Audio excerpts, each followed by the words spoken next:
everyone, and welcome back to Atlanta, Georgia. It is the third round of the Ferrari Challenge season for 2023, and we find ourselves in and around the city of Atlanta to race at this extraordinary track, which is Road Atlanta. And it's one that really tests our Ferrari Challenge drivers, whether they be Trofeo Pirelli or Coppa Shell. It's very demanding, it's very physical, it's 2.54 miles long, and it's very undulating as well.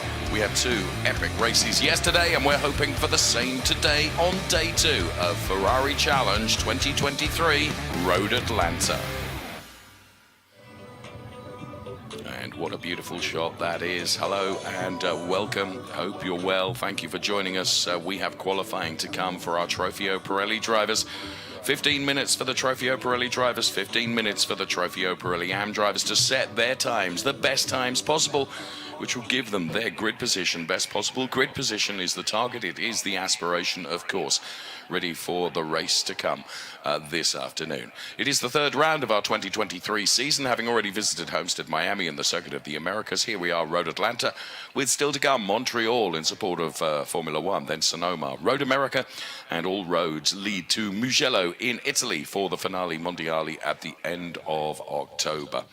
So this is precisely where we are on our map then, and there you can see brilliant location for a circuit which has got some heritage. First raced here back in 1970, the track in earnest, and this is the track in full that we will show you right now. And as I mentioned, it is some 2.54 miles long. It has 12 turns, 5 of them left and 7 of them are right-handers. The sequence of S's is terribly exciting. So too the final sequence of turns through 10B, through 11 and 12, where you're running downhill to the start-finish straight and holding on for all you are worth to make it onto that start-finish straight. Now, the weather predictions, when we looked at this weekend, were not so favourable for today, but actually they've been very kind to us, because at the moment we have 23 degrees air temperature, 26 degrees track temperature, and peeking through the clouds now and again is the sunshine, and sunshine in the pit lane as always with Shay Adam. Good morning. Good morning, Dave, and good morning, Ferrari fans all over the world tuning in, having just watched the 296 take a win at the 24 Hours of Nürburgring. So it's already been a wonderful day for Ferrari. It's going to be even better here today at Road Atlanta. You mentioned the weather. Pop-up thunderstorms are the concern for today, and the wind is blowing in, as you can see from the left of your screen to the right. I feel like a weather woman doing that, but that is the direction that the thunderstorms are currently in the sky. So it is a little bit unnerving for our competitors, knowing that weather could appear at any time without warning. But right now, qualifying is set to be dry. And we start off with Trofeo Pirelli AM. 5 races so far this season, 5 different pole sitters. Are we about to see our 6th? Well, I talked to Tony Davis, race winner from yesterday, just before qualifying began. He said, I'll give it my best shot. Let's see if the number 4 can be our 6th different pole sitter in 6 races, Dave. Yeah, it's a very wise bet, in my opinion. He showed great form and great pace yesterday. And once again, to echo what Shay was saying, congratulations to those drivers in the 296 at the Nürburgring 24, where there were some 275,000 spectators. Kid you not. So there we are. You can see the cars at the end of the pit lane then lining up, ready to get out. And as Shay said, it is Trofeo Pirelli AM that will be qualifying first of all.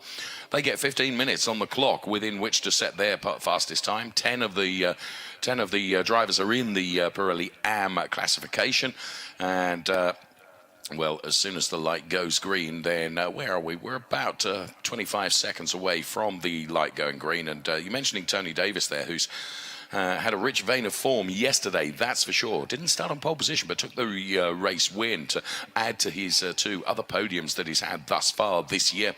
A P3 at Homestead, Miami, and a P3 at Cota as well. And this is a great onboard shot then of the Brian Cook car, who finished P5 yesterday for Ferrari of Seattle.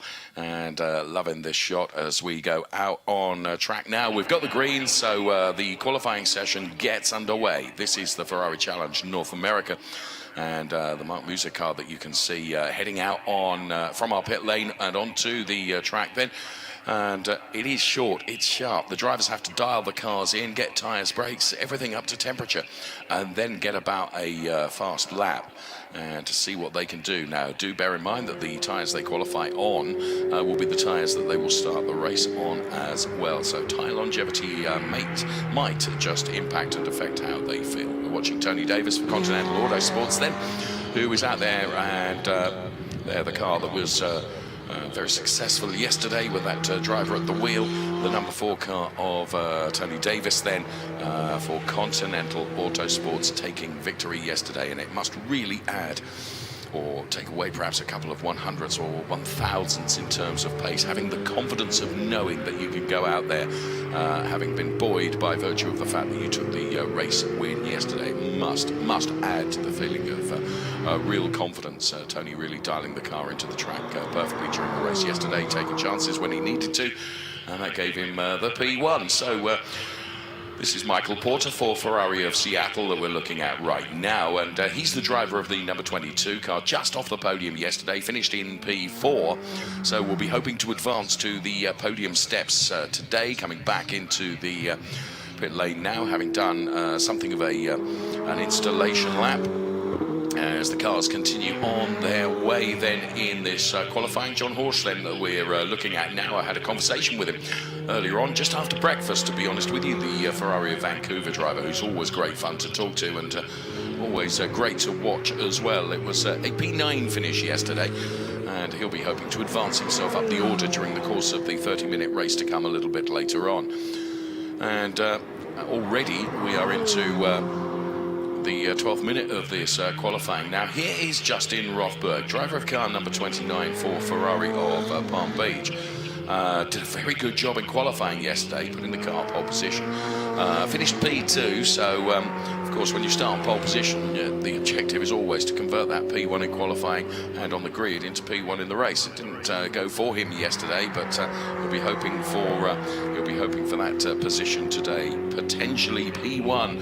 We know how quick he can be, and certainly that was proved in qualifying, so we will see. Ferrari of Central Florida's Chuck Whittle then, driving the number 68 car, who has been on the podium twice this year.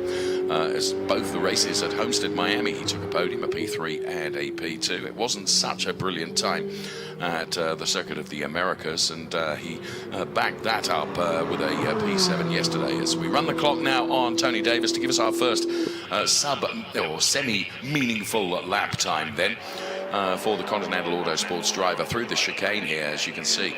Really hug the curb on the inside, gives you the perfect trajectory. You then run under the bridge, and this is the part of the circuit that I love the most, I think. Through the right-hander right at the bottom of the track, and you head to break the beam on the timing line, a 1:30.593 from Tony Davis. Expect those times to come tumbling down. And let's ride on board right now and explore that very turn that I was talking about with Omar Balkasoon. Here it is then, that right-hander where you just kiss the inside of the curves and allow the car to drift to the outside and get the perfect trajectory. It's Horseshoe is quickest at the moment with a 1:27.256. The car that we were looking at a moment ago, Omar Balkasoon, was P2 with a 1:27.881. We're with Justin Rothberg now, Ferrari Palm Beach then. Pole sitter yesterday, breaks the timing beam now, and it's P6 at the moment, so expect more to come. Rather think that last lap from Justin was more of a setup than a real lap. The order will appear on the left-hand side of the screen for you in graphics, as you can see. McCabe Wang then, driver of the number 98 car, classified P8 yesterday for Ferrari of Vancouver, another driver that will be hoping to go forwards today and advance that P8 success that he had in the race. It's P5 in qualifying thus far. As we go back to Tony Davis then, who we're expecting to be one of the front runners in qualifying.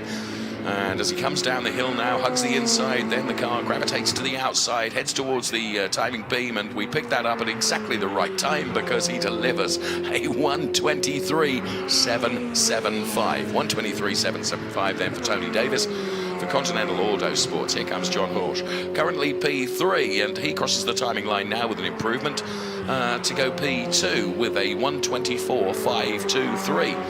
So we have a One driver in the 123s, and 7.5 tenths ahead of John Horsch then is Tony Davis. Justin Rothberg, another one that we're expecting to feature right at the sharp end of our qualifying times, with just under 10 minutes remaining, and through the final turn, heads towards the timing line now. This is a quick one. It's so quick, it goes P1. A 1:23.387, having taken just under 4 tenths out of the previous best time from Tony Davis. The number 22 car is driven by Michael Porter.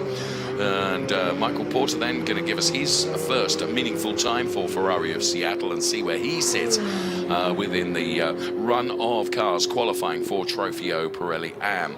You can see the Mark Musso car right behind, and it's one of those liveries across the 488 Challenge Evo cars that you cannot forget.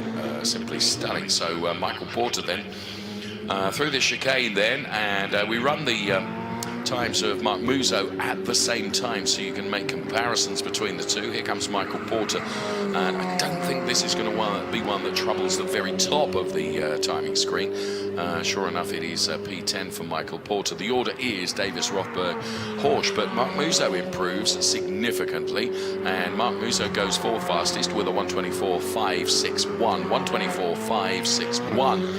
with 8.5 minutes still to run in this Ferrari Challenge Trofeo Pirelli Am qualifying that we are watching. Justin Rothberg then for Ferrari of Palm Beach is P2 now. Tony Davis having delivered a 1:23.332. So bit of a battle going on between these two drivers as Justin Rothberg now usurps Tony Davis by a tenth. 1:23.229 is enough to give him P1 at the moment. And just having gone P3 is Brian Cook for Ferrari of Seattle. The car that we're looking at right now, the Trofeo Pirelli Am driver. All Trofeo Pirelli Am drivers in this qualifying at the moment. You see, talking to a number of the drivers, how physically demanding this circuit really is. I mean, they take so much joy out of driving it, because you can see those sweeping S's really, really enjoyable. As Tony Davis crosses the timing line now, and it's a 1:23.471. So he needs to find a little bit of time if it's going to be P1 for Tony Davis. Do not bet against that. And the number 67 car of John Horsch then crosses the timing line with a 1:24.937. It's a P7 for John Horsch at the moment. Mark Musso is just ahead, running P6, and the 68 is Chuck Whittle, who is currently P9, hoping to improve now within the remaining 7 minutes that we have in this qualifying session. Crosses the timing line, and it's a 1:28.657, so still more to come. The target time, 1:23.229, set by Justin Rothberg. So it's Michael Mathis that we pick up on right now and run the clock on as well. The focus is that 1:23.229. Are we going to see a sub 1:23 time before the end of Trofeo Pirelli Am qualifying? Not sure. We only have 6.5 minutes remaining. So Michael Mathis then for Ferrari of Central New Jersey, through the left, then the right. Let the car just beautifully pinpoint accurate there on the exit of that turn. And now it's this turn 12, which is so enjoyable, and crosses the timing line and improves 4 places for Michael Mathis then, who now goes to P4 with a 1:24.124. Here's Mark Musso that we pick up on. Mark Musso currently in P7. He crosses the timing line, and it's a non-improvement from Mark Musso relative to every other driver that's out there on track, so stays P7. The order is Rothberg, Davis, Cook, Mathis, Balkasoon, Porter, Musso, Horsch, Wang, and Whittle. Omar Balkasoon then, we ride on board through turn number 12 and there into turn number 1, braking for this turn, and you begin to climb just a little bit uphill with Omar Balkasoon on board the 488 Challenge Evo. Then to the left, then to the right, and this sweeping sequence of turns that get it right. It is one of the most satisfying feelings as a racing driver, as you run downhill now, right, then left, and then right again, kissing the curves on the entry and the exit of each of those turns, millimetrically perfectly. Absolutely brilliant to be on board and really enjoy this lap with just under 5 minutes of the qualifying session remaining.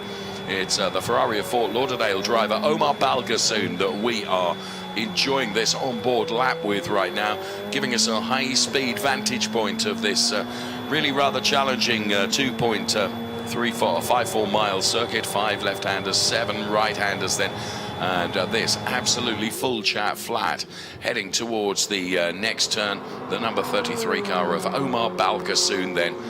And really enjoyed being on board. It gives us such a sense of what it's like for those drivers out there on track.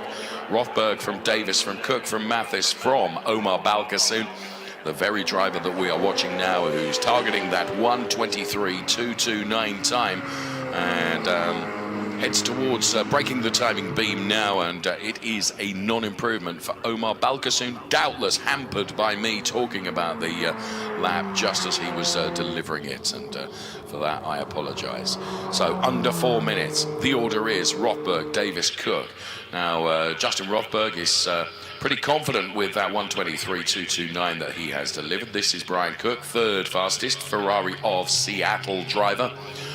Some 5 1/3 tenths down on Davis and Rothberg, and I would suggest it looked like Brian was lining the car up to bring it into the pit lane. Here's John Horsch then for Ferrari of Vancouver, currently P8 on our timing chart, and there is Tony Davis, who's staying out there hoping to find an improvement, and he needs to find an improvement of just about a tenth to knock Justin Rothberg off the top spot of our qualifying table. And it is Rothberg, Davis, Cook, Mathis and Balgasoon, the top 5, as we follow the cars under the bridge then. And in fairness, Tony bringing the car into the pit lane. As far as he is concerned, John Horsch doing the same. As far as they are concerned, they have delivered everything that they can. McCade Wang stays out for Ferrari of Vancouver, finished the race P8 yesterday, is P9 on the Trofeo Pirelli AM grid if everything were to stop right now, and his best time a 1:25.180, 1:25.180, and a round has gone. The number 68 car of Chuck Whittle. Let's take a look at how that car went around. And yeah, just lost the back end of the car actually some time before the car pirouetted, to be honest. Controlled it nicely to begin with, and then the car just snapped again, and it got away from him. So no harm done, got it pointing in the right direction once again. But just proving how on the edge every single driver is, and they're pushing these cars to the absolute limit, and just a bit beyond on occasions as well. Number 22, 488 Challenge Evo, we watch of Michael Porter right now, who's currently P6 in qualifying pace, and he breaks the beam, and it's a non-improvement from Michael Porter, who stays P6. And with about 1.5 minutes of this session remaining, rather looks like our grid might be set, or certainly the front row of Justin Rothberg and Tony Davis, both those drivers who have pulled their cars into the pit lane. So too is Brian Cook. And Mikael Mathis stays out there, Michael Porter stays out there, Omar Balgasoon does the same, and Mark Musso and McCade Wang also staying out there on track to extract every single second and centimetre out of the tarmac. So both the time and the tarmac that is available to them during this qualifying session. Minute left, and then the grid will be done and will be set, and you can see that Michael Porter is certainly bailing this lap. Is he going to go for another one? He finished P4 yesterday in the race, as we watch the number 33 car of Omar Balgasoon certainly going again, but kind of using that lap to set himself up for this lap, because the 1:38.192 was some way down of what his target will be, and I rather think that he's going for a last lap dash now, and to see whether he can improve on his P5 position. So we will see as we follow Omar Balgasoon then. Once the clock has counted down to 0, any driver that crosses the timing line before the checkered flag has come out and before the clock has gone to 0, they can continue on that lap. And Omar Balgasoon, I believe, is going to be one of the final drivers that we will see crossing the timing line for Ferrari of Fort Lauderdale. Just watching from our vantage point, which is in the control tower here, where our broadcast studio is located, I can see that the checkered flag is being waved now to bring an end to the session. But with some cars still out there on track, anyone that sets a fast time, providing they cross that timing line before the clock was 0, then their lap time will count. And that's why we're running the clock on the Omar Balkasoon car right now, because this qualifying session is still on, although Omar is just cruising the car back now. This is not going to be a time that changes his position, I would suggest. In the qualifying order, it's going to stay P5, I think. So Rothberg, Davis, Cook, Mathis, then the front 2 rows of the grid. And quite right, I anticipated the fact that Omar Balkasoon would indicate right and come into the pit lane. So we do have 1 or 2 other cars still out there. We ride on board with Omar Balkasoon into the pit lane. Of course, limited in terms of the speed that you can use in the pit lane, and he makes his way down this paddock area now. You can see to the right-hand side all the drivers' perches then, and all the teams' perches, and there is the checkered flag having been waved to bring to a close our Trofeo Pirelli AM qualifying session, where it is going to be Rothberg, Davis, Cook and Mathis, the front 2 rows of the grid. The wonderful logo of a Ferrari that you can see there, and the 169 car that we are looking at of Darren Bernstein, if my memory serves, just champing at the bit to get out for qualifying. And here, confirmation of the result from qualifying then, as Justin Rothberg and Tony Davis, who were having a nice little ding-dong battle. In the end, it went the way of Rothberg P1, Davis P2. Brian Cook P3, Michael Mathis P4. Then it was Omar Balkasoon, Michael Porter, Mark Musso, John Horsch, McCade Wang and Chuck Whittle, then completing our Trofeo Pirelli AM qualifying. And who sits where?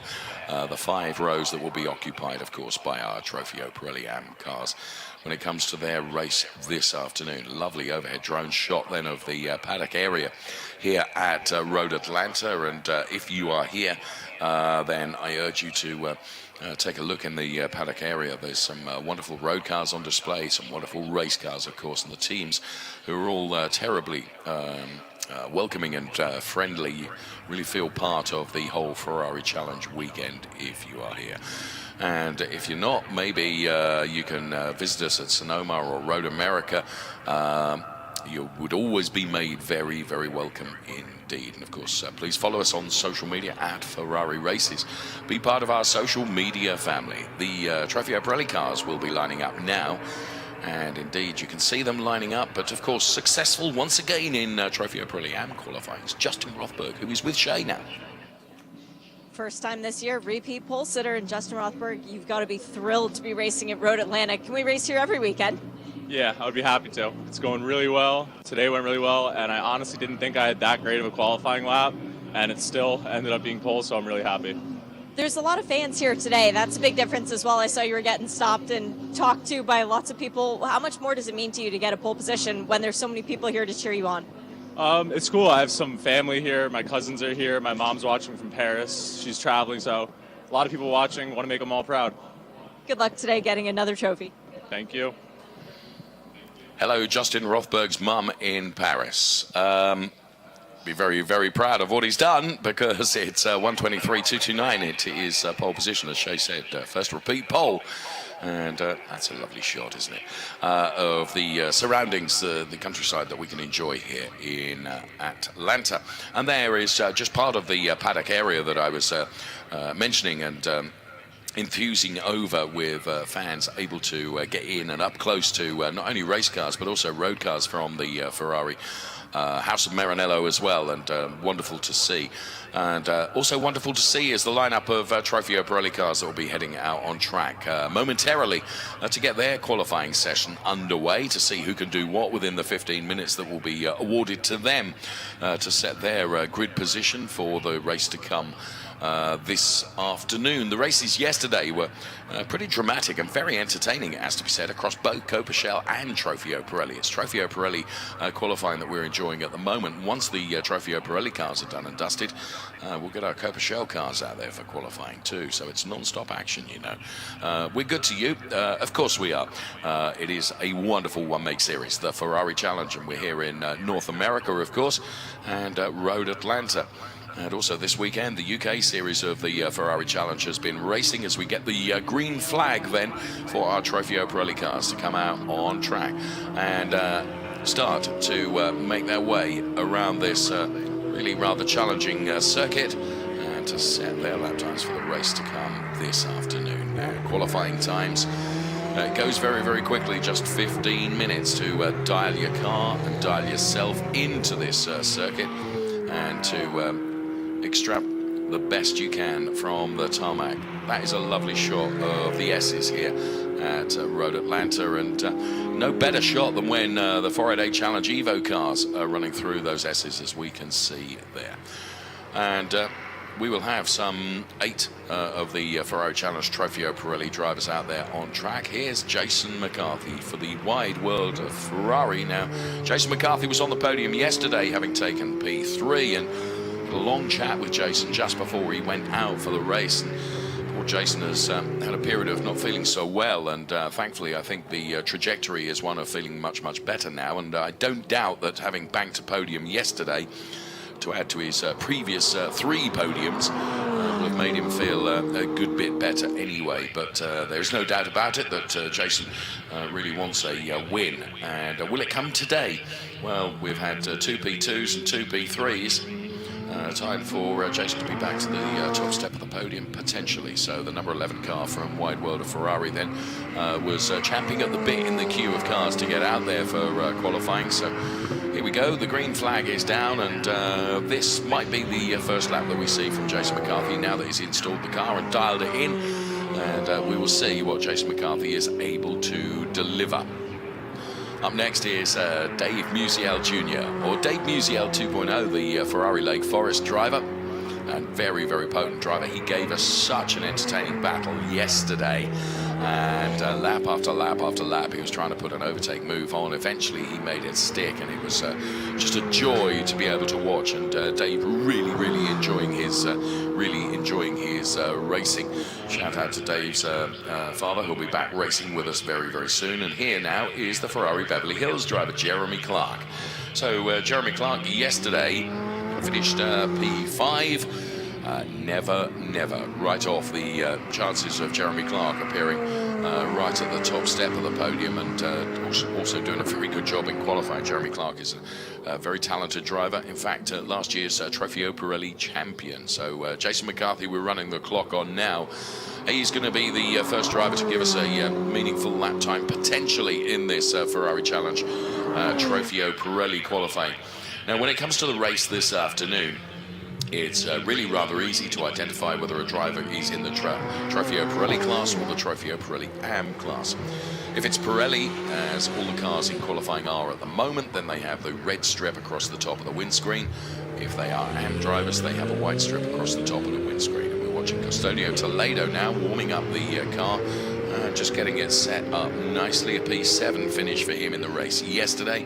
Best finish is a P5, which came in the second race at Coppa, the Circuit of the Americas. And here comes Joe Rubo then, and it's a 1:36.814 from Joe Rubo.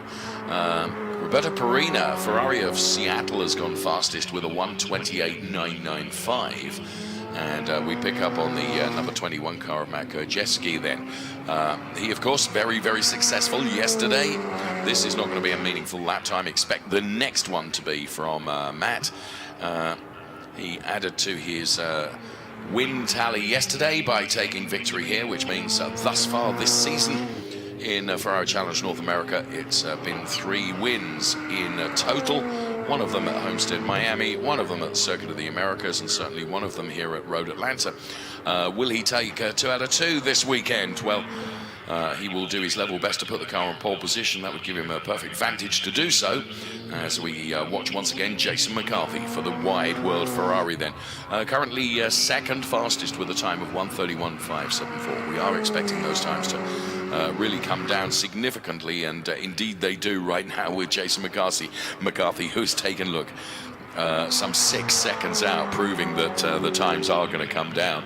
A 1:22.817 from Jason McCarthy. Dave Musial 2.0 with a 1:23.207. Here comes Dylan Medler Now, Dylan Medler, of course, P1 in qualifying yesterday. Will he be able to repeat the feat today? Well, it's a 1:24.231. That's enough for P3, and Roberto Perina then goes P5 in the number 55 car. He, of course, won the very first race of our 2023 Ferrari Challenge Trofeo Pirelli season, and did that at Homestead, Miami, as Matt Kojewski now goes quicker than anybody else. A full 2¼ tenths quicker than Jason McCarthy with a 1:22.595 as Custodio Toledo's gone up to P4, and here comes Jeremy Clark to respond to all those drivers that have set times ahead of him, and he now goes third fastest with a 1:22.991, so just under 4 tenths down on some of the other. Well, it's Matt Kojewski, who was right at the top of the chart, who's now actually posted a 1:22.595. So here is Jason McCarthy. Jeremy Clark then P3. Jason McCarthy is currently P2, but goes P1 with a 1:22.515, so 8/100ths quicker than Matt Kojewski. So it's McCarthy from Kojewski, then it's Clark, then Musial Jr. Here comes Joe Rubo, who's currently languishing, dare I say it, at P7, and we're expecting more from Joe Rubo, and just as we are anticipating and expecting more from Joe Rubo, he does deliver. Moves up a couple of places, but is immediately usurped by yesterday's pole sitter, Dylan Medler, who goes to that P5 position with his last banked lap time. Matt Kojewski trying to improve then and go from P2, and he stays at P2 at the moment. He was 7/100ths down on the target time, so Matt will try and go again to wrestle that P1 away from Jason McCarthy. It's McCarthy from Kojewski, then it's Clark, Musial Jr., Medler, Toledo, Rubo, and Roberto Perina then, as the graphics indicate on the left-hand side of your screen. So Jason McCarthy going for an improvement. He wants a margin that's better than 7/100ths potentially. That's what he's trying to deliver right now, climbing up the hill in his very, very distinctive 488 Challenge Evo before riding the crest, and then a roller coaster down through those two turns and crossing the timing line, and delivering a 1:22.682. So not better than his previous best of 1:22.5, which remains the fastest time. Here comes Roberto Perina then, also trying to improve for Ferrari of Seattle. Another beautifully coloured 488 Challenge Evo, the all-orange livery that Roberto Perina has on the car for Ferrari of Seattle. The target time, 1:22.515. Breaks the beam now, and it's a 1:23.876, so needs to find a bit of time. The first 4 drivers make that 5 drivers, covered by just 5/10ths. That's how close it is. Matt Kojewski not being able to better the Jason McCarthy time for the moment.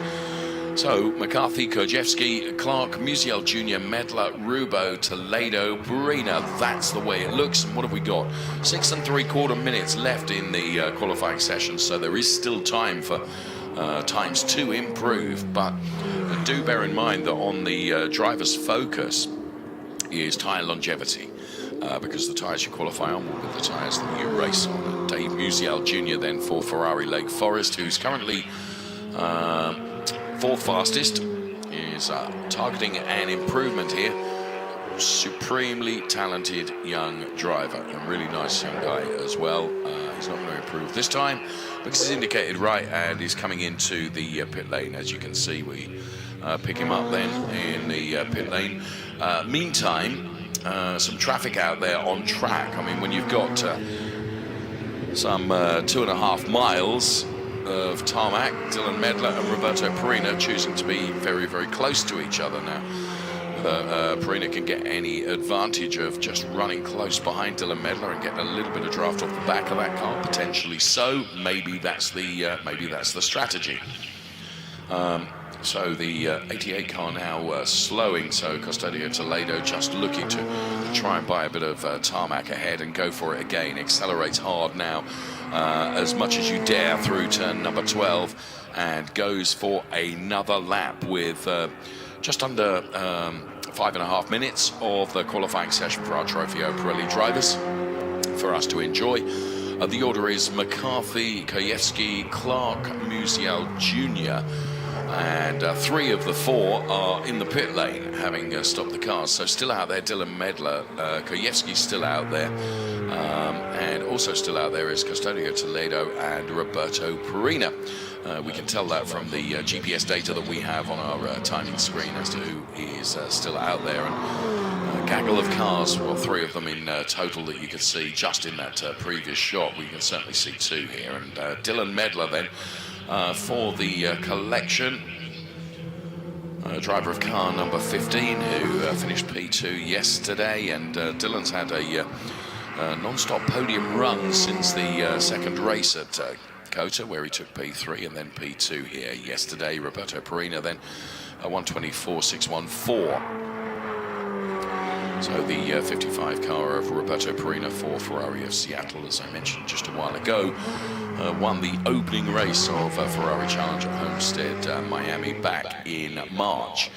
And our calendar, of course, as you will have seen in the early part of our program, encompassing Homestead, Miami, Circuit of the Americas, the 2 venues that we've been to and added to now with Road Atlanta, which is where we are this weekend.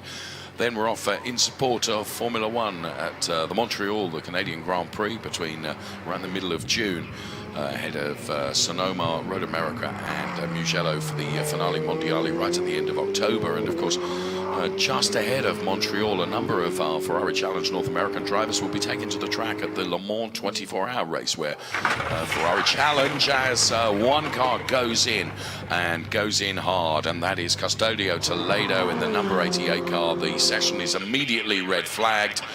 So Custodio Toledo then making contact with the barriers, and that means that the session is suspended. Custodio Toledo, then the red flag is out. We can see him making contact with the barriers there.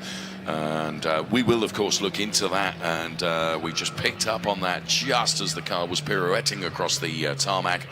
And Custodio Toledo then, who was running P7 and on another hot lap, unfortunately, the lap has been stopped, that's for sure, and it looked like there was a fair amount of damage to his 488 Challenge Evo car. So with the session suspended then, there was only 2.5 minutes remaining, and I don't think anyone was getting close to bettering the times of Jason McCarthy and Matt Koyevsky, and it's very, very good to see that Custodio Toledo is making his way out of the car. The integral safety of the 488 Challenge Evo. Back end of the car just got away from him, and therefore front and rear impact on a couple of occasions. And as you can see, the car does exactly what it's designed to do. It absorbs the impact, which means Custodio Toledo, that you can see to the right-hand side of your screen, is perfectly okay. Just walks away from the car. And these drivers, they push to the absolute limit and sometimes a little bit beyond, and the back end of the car just looked like it got away from him. And yeah, it was a very, very fast part of the circuit, and Custodio then into the barriers. The barriers doing their job, the car doing its job as well, absorbing that energy, and Custodio Toledo, as we could see from on screen, is perfectly fine.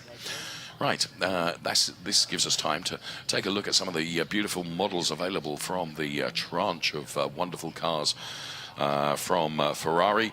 And if you're in the paddock, of course, it gives you the opportunity to get up and close and personal with these cars, as well as our racing cars from the Ferrari Challenge, as well as the cars from Club Competizione GT and cars from Club Challenge as well. So I would suggest that the session will not resume. I would think with so little time left and no one really threatening the front runners that I don't imagine that the session will resume, but that is only conjecture on my part. I have no information to say that is.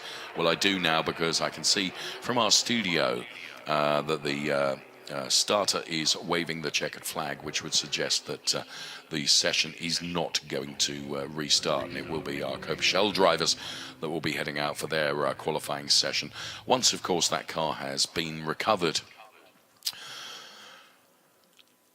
So let's take a look at how you get the most out of this Road Atlanta circuit, and our tutor for this is one Mr. Matt Koyevsky. Hi, I'm Matt Krzyzewski, driver of the number 21 Ferrari Challenge 488 Evo for Scuderia Corse and Ferrari of Beverly Hills. I'm going to take you for a lap around Road Atlanta. Crossing the start-finish line, going into turn 1, high-speed, rolling speed corner. Downshift to 4th gear, carry as much rolling speed as possible. Up the hill into 2 and 3, where you'll have a quick brake, hard right. Back to the accelerator as quickly as possible to carry as much speed into the S's, a very fast and free-flowing part of the track where you can either make up or lose a lot of speed. Turn 5, carefully drive over the exit curve down the straightaway to turn 6, where you'll have a hard braking zone with a quick brake release for a short drive to turn 7.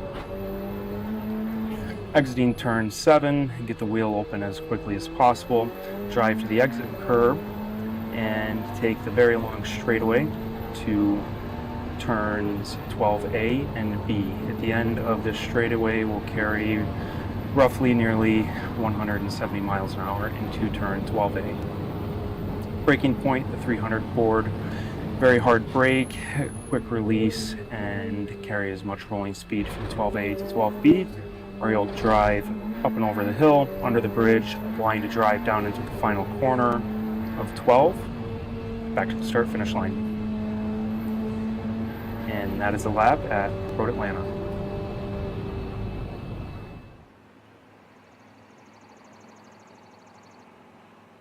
And let's go down to Shea Adam, who's in the pit lane for us. With our pole sitter, Jason McCarthy, Road Atlanta is a track that's very good to you. When we ran here back in 2020, you swept the weekend. Now you're back to your winning ways, but this time a pole position. How hard were you pushing?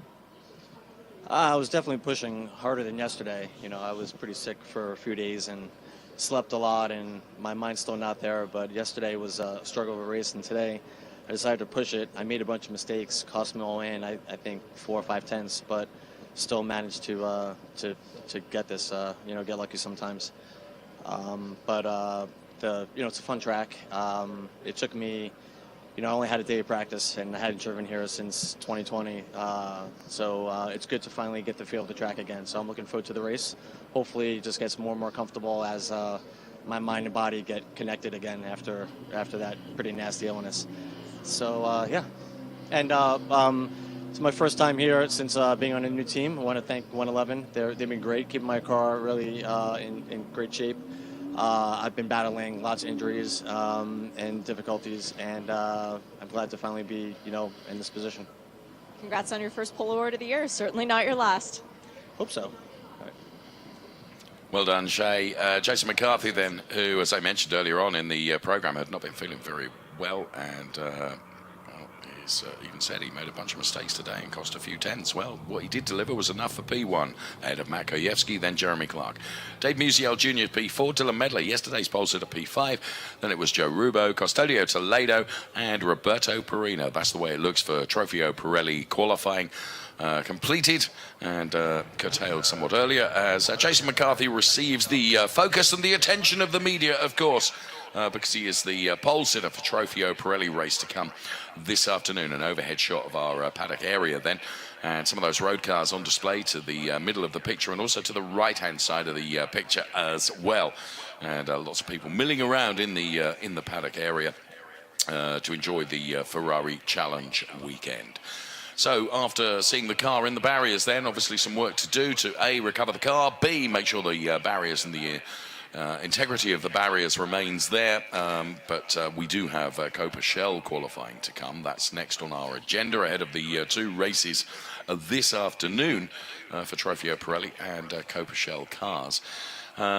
When we came into this weekend, the weather forecast regrettably was not particularly favourable for Sunday, but actually the weather has turned a bit and the forecast is a little bit better now. As Shay had said earlier on, there is the potential for some just the odd storm here or there, but Shay, you're doing a very good job as not only as a fantastic pit lane reporter and presenter, but meteorologist as well, I would suggest.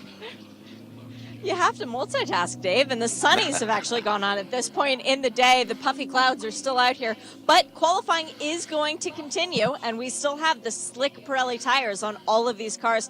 Next up, Coppa Shell Am. Yesterday was a very special day for one of our competitors in particular, car number 176 Ferrari of Atlanta. Lance Colley getting his first win in that category and vaulting himself into this championship hunt. We caught up with him earlier in the weekend.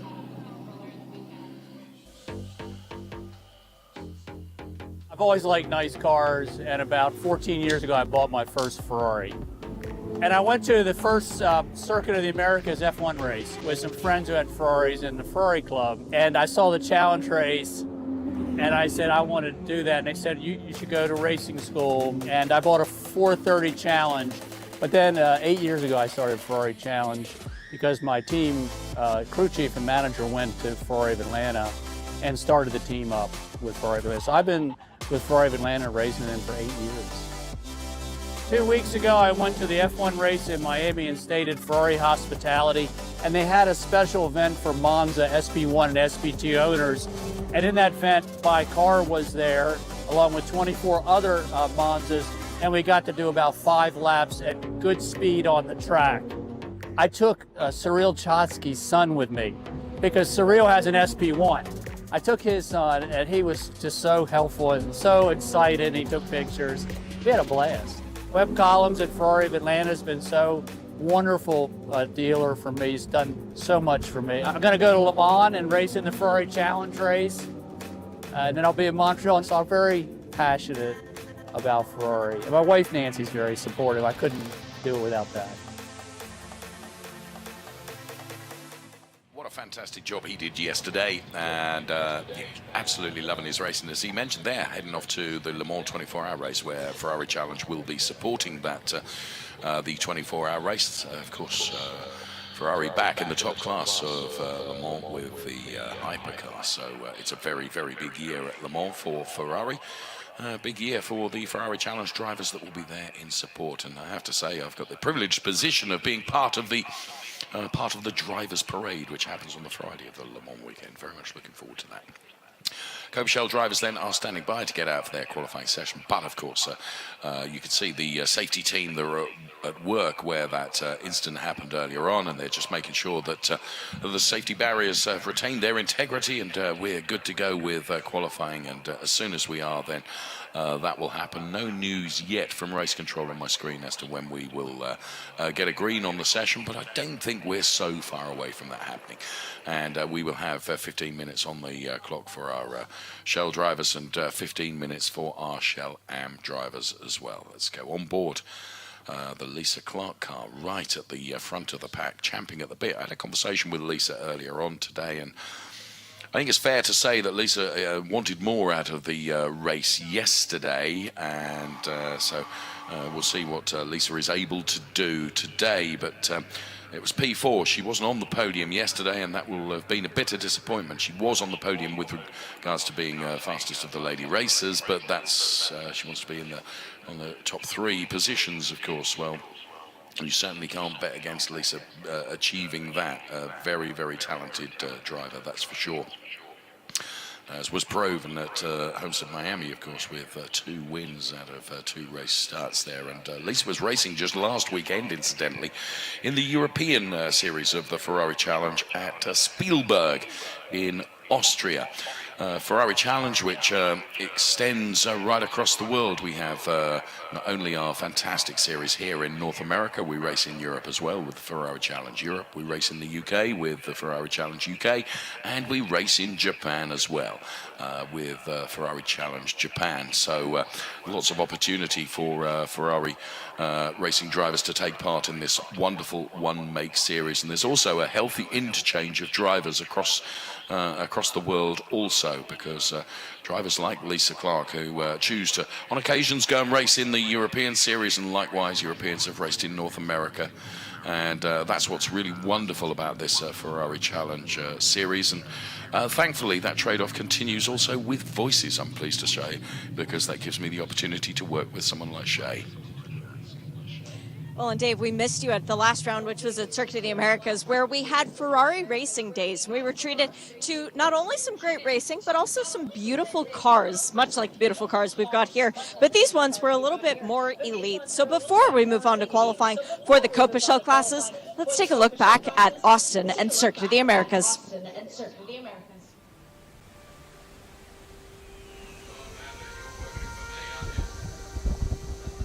Welcome to Circuit of the Americas, where Ferrari makes its triumphant return with Ferrari Racing Days and the second round of the 2023 Ferrari Challenge North America Series.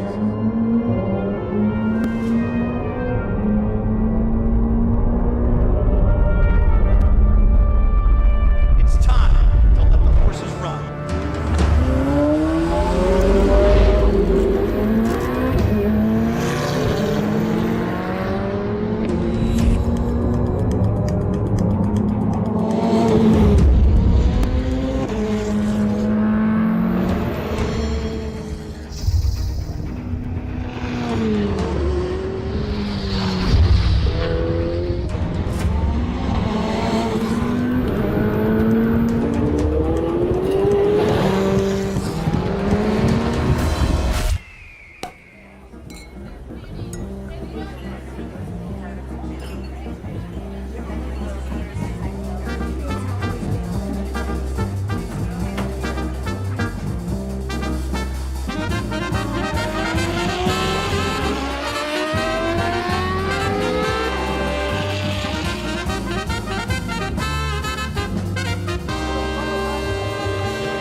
What a wonderful place, the Circuit of the Americas. It's where I made my Ferrari Challenge North America vocal debut, I believe, if memory serves me correctly. It was a few years ago now, but very much enjoyed that and enjoy being part of Ferrari Challenge North America, and certainly for the 2023 season. Regrettably missing out on Circuit of the Americas last time, or this time around in this season, because we had a clashing European Ferrari Challenge round at Misano in Italy, so I was based there, but pleasingly, all being well here for the remainder of our season this year in North America, where we are here at Road Atlanta. Then we're heading off to Montreal in support of the Formula One, and then it's Sonoma, Road America, and then into Europe then for Finale Mondiale this year, being held at the Mugello circuit in Tuscany in Italy, which a number of these drivers are very, very familiar with, of course, having taken part of the interchange that I said that is positively encouraged among the Ferrari Challenge drivers from around the world. Here we can see then the final parts of the cleanup operation that are underway from the earlier barrier incident, and once that's done, I would suggest that we're just a couple of minutes away from the session for Coppa Shell getting underway, the Coppa Shell qualifying to come, and you can see hunting and waiting to get out there is Lisa Clark for Ferrari of Beverly Hills, the 127 car there, and you can see a number of the other cars lined up on the left-hand side. Of course, going out first of all will be the Shell Am drivers, then it will be the Shell drivers that will take to the track for their qualifying. They get 15 minutes per classification or per category. So just a reminder to you that the Shell Am drivers run with the black strip across the top of the windscreen. The Shell drivers with the yellow strip across the top of the windscreen is how you can identify the separate categories within the class, if you like, when it comes to the race. When it comes to qualifying, they qualify in their respective classes. When it comes to the race, all the Coppa Shell cars are out together, which makes for fascinating racing, dramatic racing, and we had a very good Coppa Shell race yesterday, looking for the same. That suggests to me we're about a minute away from the Shell qualifying getting underway.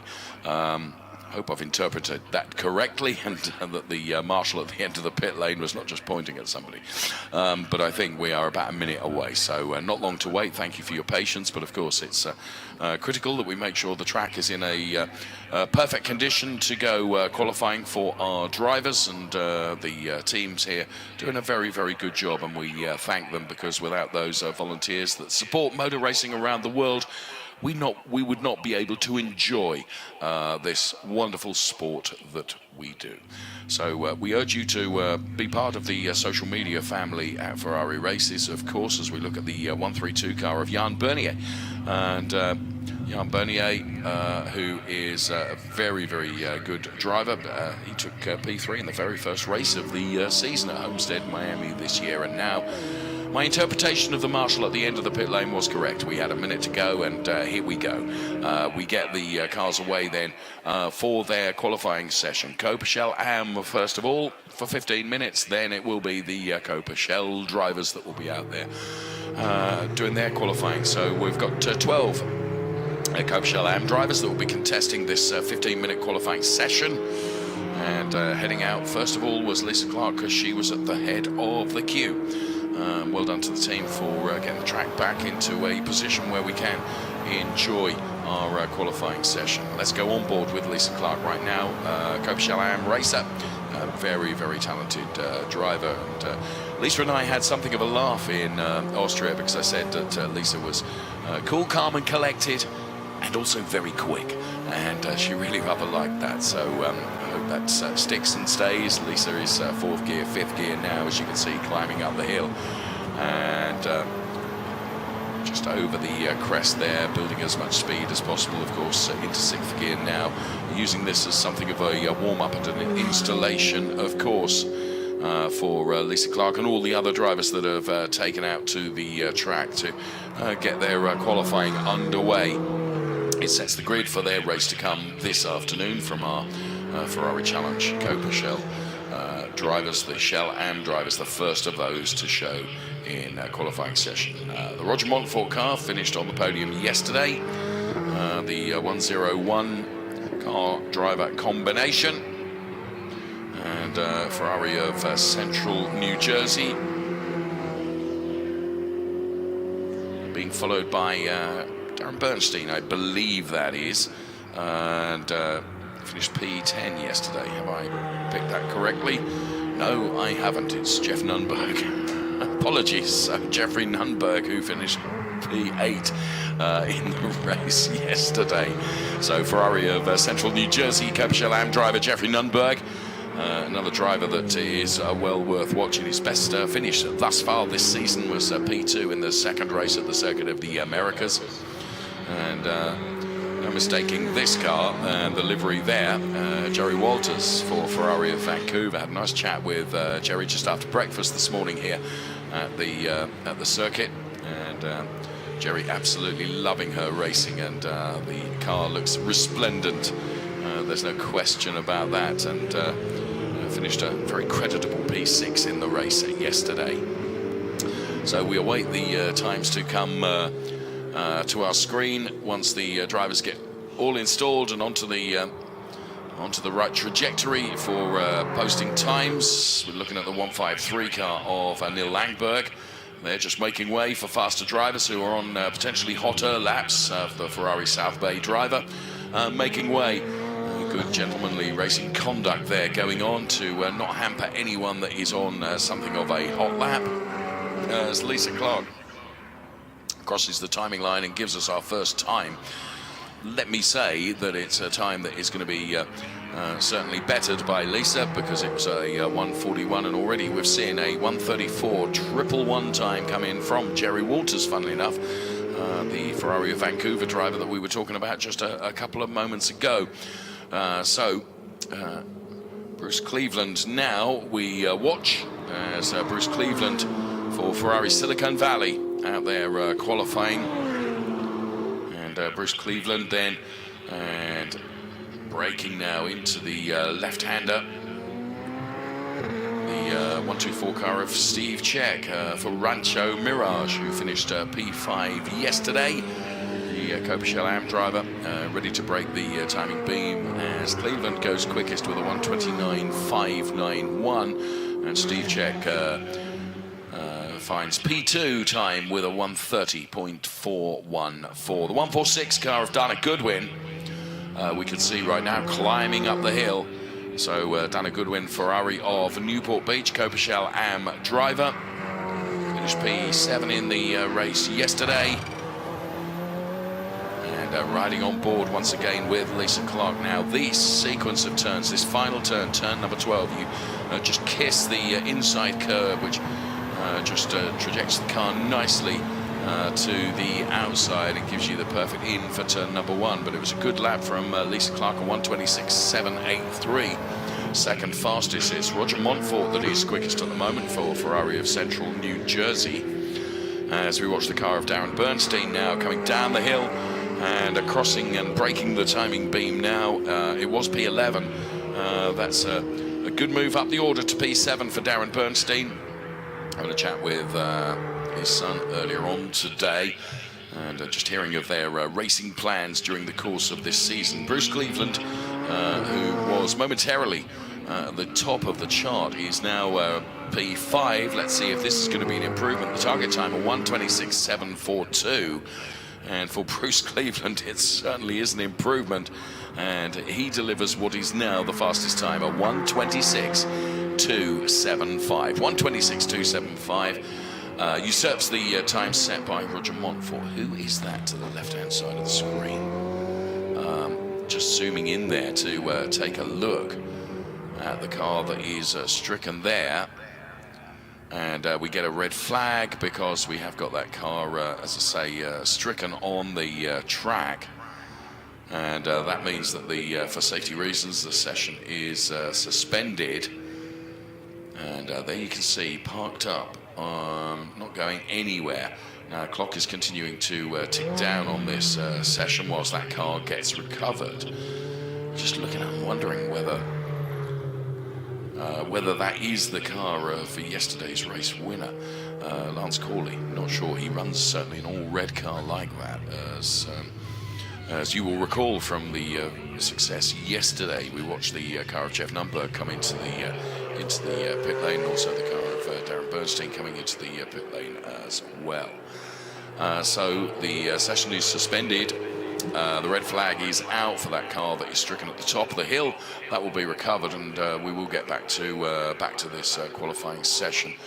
And from my vantage point in the control tower here at Road Atlanta, just watching the cars coming in, and I can see the other all-red car of David Williams that's making its way down the pit lane, and just seeing another red car come down the pit lane as well. You're seeing a different part of the pit lane to me at the moment, and the other red car I'm seeing is the 131 car of Louis Perescoya, which makes me wonder whether it is potentially Lance then that is up there. He'd set a time which was fifth fastest for the Ferrari of Atlanta driver, who was victorious yesterday.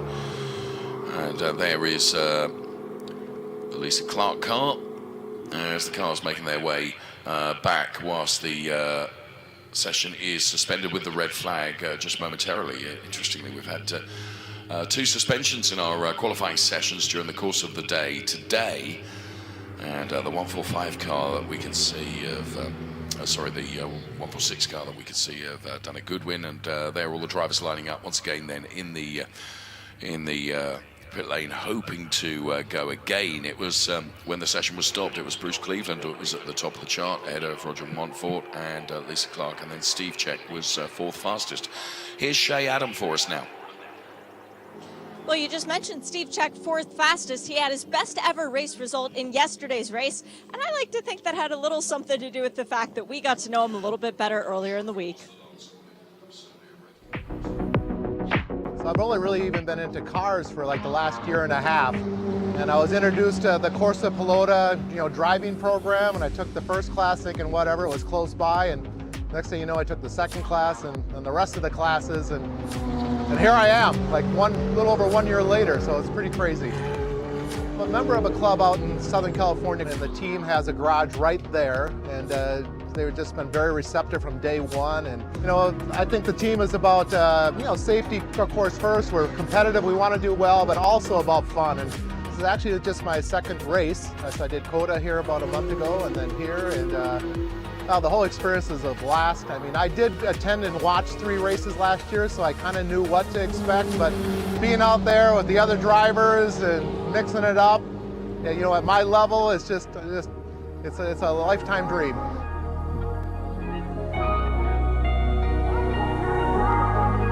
may have noticed one of the shots there. Young fellow alongside him is driver coach Daniel Mancinelli, who's a hugely successful driver, and we've got cars back out on track again now to complete the Coppa Shell AM qualifying session. And so drivers have got to dial the cars in all over again, having been stationary in the pit lane for a couple of minutes. They've got to get back on it, and time becomes critical now because there is only 4.5 minutes of the qualifying session remaining. So Roger Montfort then driving now like a thing possessed to try and put in a lap time that's better than that of Bruce Cleveland to try and get to the top spot in qualifying.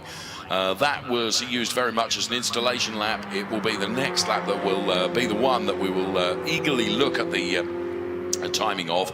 Roger Montfort then for Ferrari of Central New Jersey. And driving now around this very demanding Road Atlanta circuit there. The S is then an absolutely lovely sequence of turns that wind their way through the countryside here in Road Atlanta, with less than 4 minutes remaining on this qualifying session. So dash for cash. And this is why on occasions it pays to bank an early lap, because you don't know what's going to happen during the session and whether that may really hamper things if something goes on, as indeed we have seen where we had that red flag during this session, and 2 red flags in 2 separate qualifying sessions today, proving that just on occasions things can, spanners can be thrown into the works, so to speak. So Roger Montfort then, his target is a 1:26.275, which you can see from the left-hand side of your screen, the time that is coloured purple from Bruce Cleveland, the fastest time set by any of our Coppa Shell AM drivers during this qualifying session. Here comes Roger then, targeting that 1:26.275 and delivers with a 1:26.099. So a full 10th and 3/4 quicker than Bruce Cleveland. And he did that right out of the box, to be fair. He did 1 installation lap back from the pit lane and then delivered. And delivered with a margin of 1 3/4 as Jerry Walters, we could just see going around there, proving that these drivers are pushing for all that they are worth. Jerry gets the car pointing back in the right direction once again, no harm done. But that may have just hampered her qualifying anticipation and efforts, because she's probably only going to get 1 more lap in once she's brought the car back up to everything back up to temperature. So Bruce Cleveland then is trying to respond to the Roger Montfort time, and this is the Ferrari Silicon Valley driver, developing into quite a battle between those 2 drivers as to who's going to get the P1 position between Montfort and Cleveland. At the moment it is Montfort that holds that honour with a 1:26.099, but I just feel like Bruce is going to respond here. Is he going to respond on this lap or the next lap? Well, this one is, as he crosses the timing line now, it's not one that is bettering the time of Roger Montfort, so he's going to go for it all over again. And just when he crossed the timing line with 1:40 left, theoretically, Roger, if he does this at race pace or quali pace, he should be able to get 2 more laps in, should he need to, Mr. Cleveland. So Lisa Clark is currently 3rd fastest for Ferrari Beverly Hills. Into the chicane now, left-hander first, then the right-hander, then the climb up to the bridge, and then hold on for all you're worth. Now this is not going to be a time that is going to trouble the front runners at the moment, because Lisa is using this as an installation lap to get the car dialed in for the next lap. This is the one that's going to count, and for Lisa, having crossed the timing line with a minute left in the session, this will effectively be her final lap. Now she's currently 3rd fastest, and with the 131 car that we're looking at right now of Louis Perescoia, who is at the moment at the bottom of the pile. It's P12 for Louis, and he'll be hoping to advance up the order for Ferrari of Central New Jersey, and crosses the timing line now, and he too will be able to go for another lap. So any driver that crosses the timing line now before the clock comes down to 0 will be able to go again. I can see from our vantage point here that cars from the Shell category are beginning to line up to get out there for their qualifying session, which starts right at the conclusion of this one, as Bruce Cleveland is going for it all over again then. to try and wrestle that P1 away from Roger Montfort, who holds that P1 position. We've got 5 seconds left. This is the 153 car of Neil Langberg then. Neil Langberg for Ferrari South Bay, climbing up the hill then. The checkered flag comes out on the session, so this will be the last lap from Neil Langberg, and he crosses the timing line now, stays in that P8 position. Jerry Walters stays P6, and Darren Bernstein also crossing the timing line right now. I think stays P11, and here is the 158 car of Bruce Cleveland. And Bruce Cleveland is P2 at the moment, chasing down that 1:26.099. And he has got the opportunity to complete this lap and see if he can take that P1 position away from Roger Montfort. So the Ferrari Silicon Valley driver then, you can hear the gear change then live from the 488 Challenge Evo, making its way around this track. And climbing uphill now, the bridge awaits, and once under the bridge, the final 2 turns. Is this going to be our new P1 time as Bruce Cleveland heads towards breaking the timing beam now, and he stays P2. So our session is set then. It's going to be Roger Montfort at the top of the chart ahead of Cleveland, Clark, Goodwin, Czech, Walters. Then it will be Nunberg, Langberg, Corley, Williams, Bernstein, Perescoia. And I think that the session suspension was brought about by Lance's car having stopped at the top of the hill. That's what it looks like. Of course, he was victorious in the race yesterday, so we will see. But there we have it, our session done and dusted. We'll bring you the results in full, and here they are. Roger Montfort then P1, Bruce Cleveland P2, great quality from Lisa Clark P3, then it's Dana Goodwin, Steve Czech, Jerry Walters, Jeffrey Nunberg, Neil Langberg, Lance Corley, and David Williams. So Lance Corley, yesterday's race winner, is going to have some overtaking to do in the race today. And P11 and P12 for Darren Bernstein, and P12 for Louis Perescoia. So the P11 and P12 places there, Bernstein and Perescoia. All the cars making their way back into the pit lane then, and the Shell drivers will be out next for their qualifying session.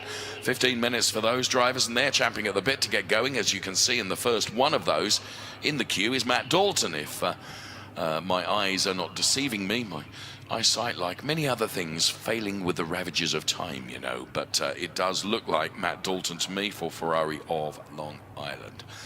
On the podium yesterday, and we'll be hoping to do a good job in qualifying today. So there you can see the cars making their way back to the temporary garages that the drivers erect, or the teams erect here in Road Atlanta in the paddock. So through the pit lane, a sharp turn right, and then back into the paddock. And not going to be too long before we get the Shell drivers out there on track for their qualifying session. A lovely shot from our drone then, as you can see all the cars then, as already the Shell session has started. The clock is counting down as we speak. So drivers making their way down the pit lane, the final qualifying session before the 2 races to come this afternoon. From the Ferrari Challenge North America, delighted that you are with us, and let's ride on board now and see exactly what it's like as David Buronin, who had a great race yesterday, pretty happy with his victorious result yesterday. He makes his way down the pit lane, and I love these onboard shots that we're able to bring you. Now, the big screen that you can see replaying the action, you would think, is not. It's actually his rear view screen. The 488 Challenge Evos have got a big safety bulkhead behind the driver, which prevents a rear view mirror being used. So the drivers have that big screen which projects the image from behind the car onto that screen. And every single racing driver that I have spoken to has said that it's better than a rear view mirror. It gives them a wider image of what's going on behind them. And that's pretty essential for somebody like Matt Dalton, who's got a car right up his trumpet and going down into this left-hander. He was able to make sure that he didn't hinder or impede in any way by virtue of the being able to see the hard-charging, surreal Choxy and Cyril, who was on his way. Now, Cyril yesterday finishing P4 just off the podium, but I should qualify that by saying that Cyril Choksi had to start right from the back of the pack due to a penalty incurred from Circuit of the Americas. He'd qualified really, really well, but I had to start from the back of the pack because he, as I say, he had that grid drop penalty. No such penalty over him, I don't think, today. So wherever he qualifies should be where he starts. So we watch Cyril Choksi then, who has had a win and he's also had 2 P3s if memory serves. And so Cyril winning in class in the first race of the season at Homestead Miami. And in that lovely piece that we watched with Lance Corley, Cyril's son in Lance Corley's Monza, having a great time in Miami at the F1 race. So there we have it. Cyril Choksi then. Where will he be able to position this car in terms of qualifying? Well, we are not many seconds away from getting his first time, and we're running the clock on him. It's running uphill now, and I would consider this to be something of an installation lap for Cyril to really go for it on the next one now that he's brought the tyres and brakes up to temperature, because he delivers a 1:25.369. To go back to our Shell Am qualifying, Roger Monteforte then, P1, is with Shea Adam now. Exciting thing to get pole position in only your second weekend racing, and at Road Atlanta nonetheless. How daunting is this place? Oh my God, believe it or not, and I don't know, maybe I like things the hard way, this track just clicked for me at this track. It just all came together, and yeah, I just absolutely love it. I will say this though, when I first got here, because I had no time on the sim, so I came here completely cold. So on Wednesday, when I did my first session, I swear to God, it felt like I was driving on Mars. I had no idea where I was, nothing, and I was almost going to pack it in. I thought there's no way I could get this track and gather it in to make a weekend out of it, but then it just clicked. It came together, and I absolutely love it. Congrats on your first pole. Definitely not your last. Thank you so much. Really interesting when you hear from the drivers in terms of their preparation ahead of the race weekend. But Roger Monteforte then doing a great job putting a pole position for Shell Am. Pole position for Shell at the moment is with Cyril Choksi at 1:25.369. We're watching Ray Acosta right now for the collection. His target time at 1:25.369. That, though, was an installation lap, which is why the time is 1:35.474. More to come from Ray Acosta, have no fear. The order is Choksi, Voronin, Root, Argan, Dalton, Marston, Lully, McWilliams, Bernier, Szczesniak, and Acosta at the moment. But we still have 10 1/4 minutes of this session remaining. And Frank Szczesniak then crosses the timing line, and Jan Bernier. Now Szczesniak goes P3, Bernier P2. P3, so it's Cameron Root now, who we didn't see that. Cameron Root with a 1:24.676 ahead of Cyril Choksi, Jan Bernier, Frank Szczesniak, and then Matt Dalton. Mike Lully goes to P6. Saw him just before the qualifying session, making his way on the golf cart in something altogether different right now, the 488 Challenge Evo racing car that he drives to such great effect. So one of the longest serving Ferrari Challenge drivers is Mike Lully in that distinctive yellow colours of his 488 Challenge Evo. Cyril Choksi then, third fastest. Cameron Root the quickest with a 1:24.676. And it's a Root from Voronin, from Choksi, from Jan Bernier. Then it's Szczesniak, Dalton, Lully, Marston, McWilliams, and Haugen, and Ray Acosta. Here is Cyril then targeting an improvement, and I think it is going to be an improvement as he crosses the timing line. No, it isn't actually. It's 4/10 down. So Cyril will go again and try and find some pace. Meantime, here is our provisional pole sitter driving the 199 car, Cameron Root. Finished P2 yesterday, has taken a race win this year. That came at Homestead Miami. The Ron Tonkin Gran Turismo driver crosses the timing line with a 1:24.879. So a couple of tenths down on his previous best time, which was the best time of the session so far. 8.5 minutes. Here's David Voronin then. Foreign Cars Italia. met with the family yesterday and had some great conversations with the family yesterday. And it's what makes the paddock so enjoyable, of course, celebrating that victory yesterday, which was richly deserved for the driver of the 177 car, that's for sure. He'll be certainly hoping for the same today, by virtue of the fact he's just given us a time of 1:23.846. That's a clear 8 1/3 tenths quicker than Cameron Root.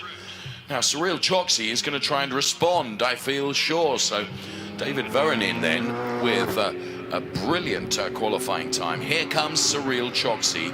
1:23.846 is what he's aiming for right now, and crosses the timing line. He's he's a second and a third away from that, so Cyril needing to find some pace from somewhere. It's Voronin, Root, Choksi, the top three. Young Bernier is P4. This is Szczesniak then, who is currently P6. Cameron Root wants this P1 back again and is trying to go for it, but that wasn't the lap to deliver it, so he will go for it again on this lap. 7 minutes.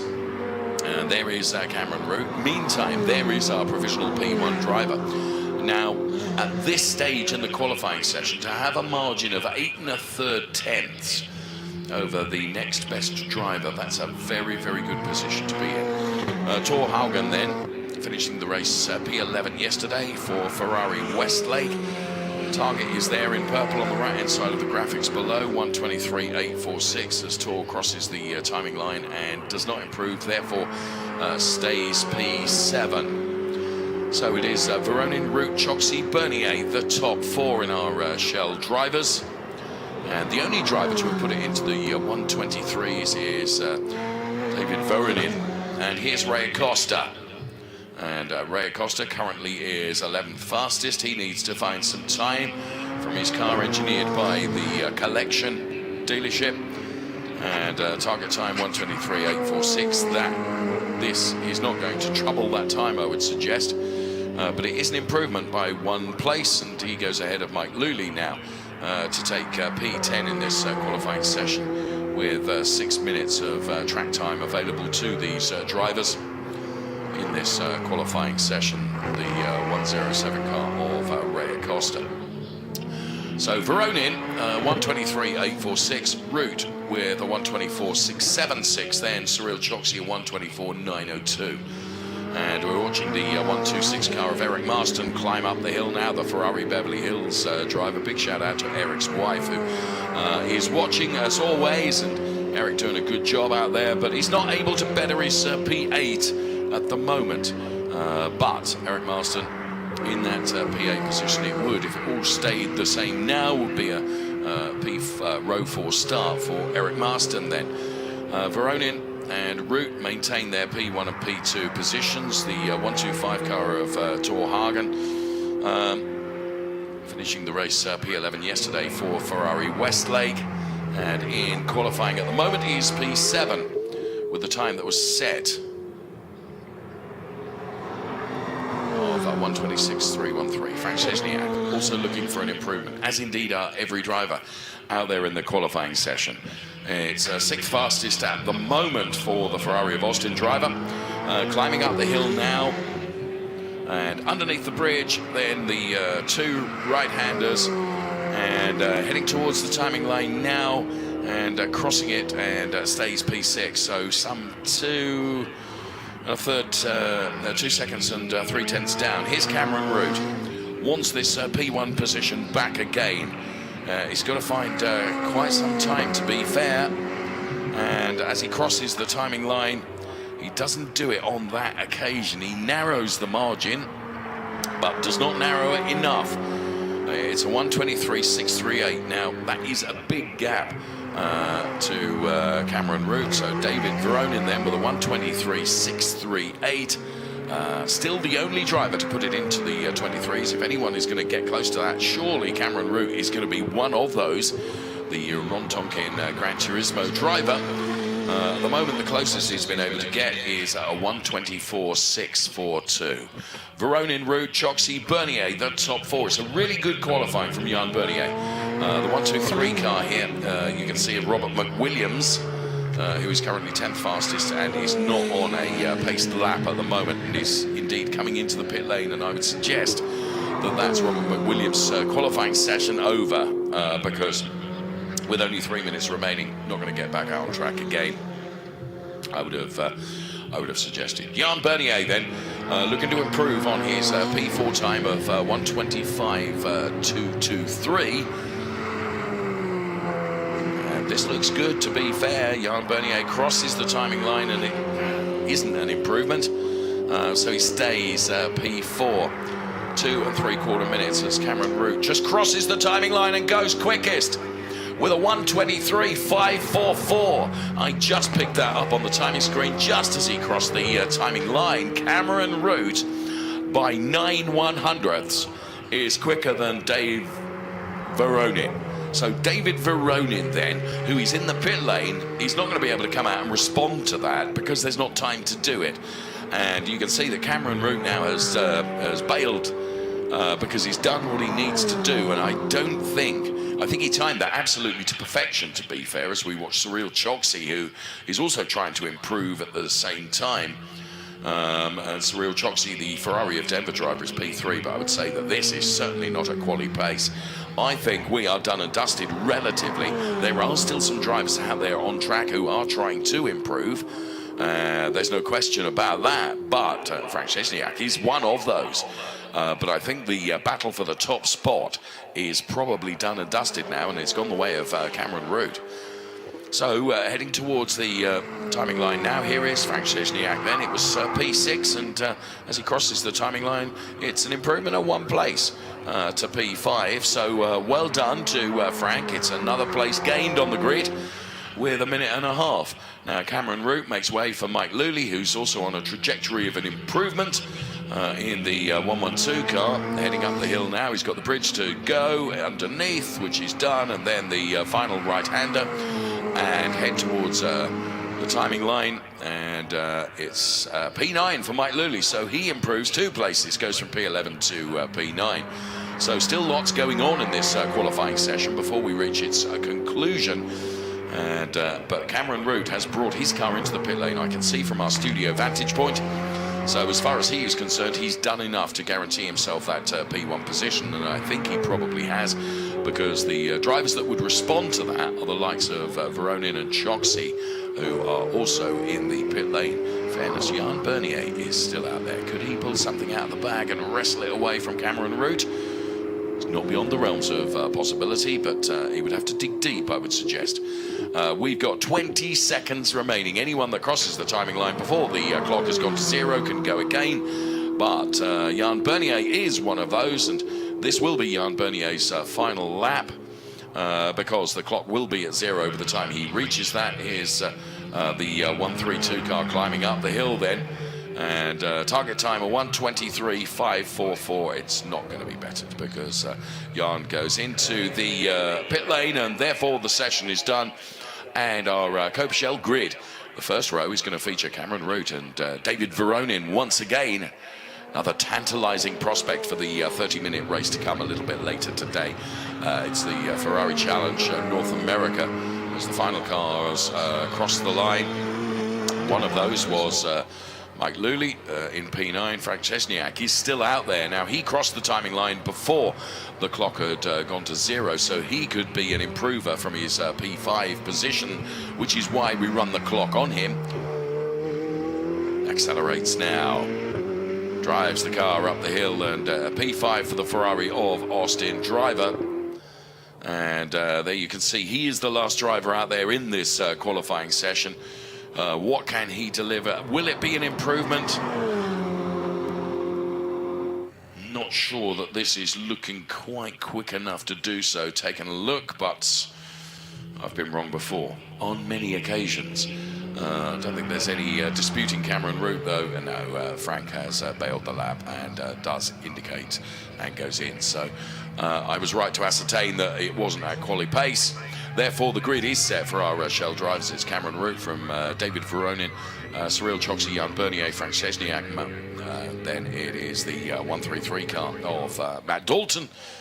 And let's bring you the results in full. Here is the classification. Cameron Root then, well done, P1 by 9/100ths over David Veronin, Cyril Jogsy, Jan Bernier, Frank Szczesniak, Matt Dalton, Tor Haugen, Eric Marston, Mike Luley, and Ray Acosta then with Robert McWilliams then P11. That is the qualifying done and dusted for Coppa Shell.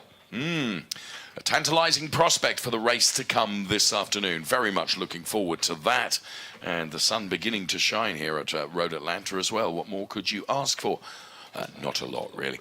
The lovely track that here at Road Atlanta and those S's that we are looking at now. And it's Cameron Root then for Ron Tonkin Gran Turismo, who has done the deal in qualifying and put that car P1. And well, of course, he was usurped in the race yesterday by David Veronin. A really good battle between the two of them. So what can Cameron do to convert pole position into P1 in the race? Well, Shay will find out, I'm sure. Let's ask him. Cameron Root, what can you do to take this to a first-place trophy? I need to do better managing lap traffic and put myself in a position not get passed from behind. It was frustrating yesterday. It was a good race, and I'm looking forward. I'm happy we get a second race today. So, yeah. How much did you sleep on that last night, replaying the race, thinking, I could do this better, I could do this better? The worst thing I did was actually re-listen to it and hear Dave giving my opponent all the praise. Yeah. Oh, man. Well, hey, here's the first bit of praise for you today. I'm sure there's more coming. Keep it coming, Dave. Fantastic competition between the two of them. That's wonderful. There we have it. Qualifying done for all our categories. They will be racing later this afternoon. From Shay and from myself, thank you so much for watching our qualifying shows. Please join us for the races this afternoon. Bye-bye for now.